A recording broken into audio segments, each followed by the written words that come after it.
Maulang umaga, lalo na po sa hirap na mga commuter natin na papasok sana sa eskwelahan o trabaho. Live mula sa Quezon City, kamusta natin sila sa unang balita ni James Agustin. James.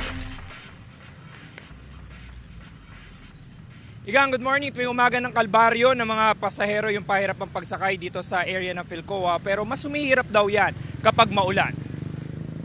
Maagang nasubok ang pasensya ng mga pasahero rito sa Philcoa sa Commonwealth Avenue. Ang pag-ambon hanggang mainang pag-ulan, nakadagdag sa araw-araw na nilang nararanasan na pahirap ang pagsakay. Kanya-kanya ng labas ng payong at para sa mga dumaraang jeep.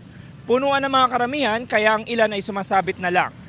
Kapag naman may dumating na bakanting jeep ay unahan na sa pagsakay ang mga pasahero. Tayuan na rin ang mga pasahero sa mga bus na dumaraan. Ang ilang pasahero inabot ng 30 minuto hanggang 1 oras sa paghihintay.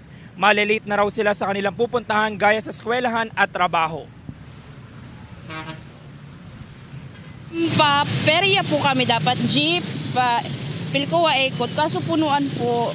Kaya taxi, nag-send kami mag-taxi. Punuan din po. Parang adjust na kami ng mga 30 minutes pero parang malilate pa rin po kami sa pasok. Usually, araw-araw naman po mahirap sumakay po eh. Lalo ngayon na umaambon, may ulan-ulan. Talagang mahirap po. Yung mga sasakyan, masyadong puno na.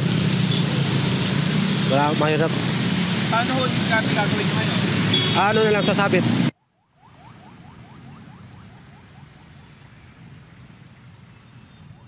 Samantala, Igan, ito yung sitwasyon ngayon dito sa area ng Philcoa sa Commonwealth Avenue. May mga pasahero pa rin na naghihintay ng mga masasakyan dito. At yung mga jeep at nakita natin mga bus na huminto dito, maging mga UV Express, ay punuan na. Nabawasan na po yung mga pasahero na yan dahil kanina nandito sila sa may gitna ng kalsada.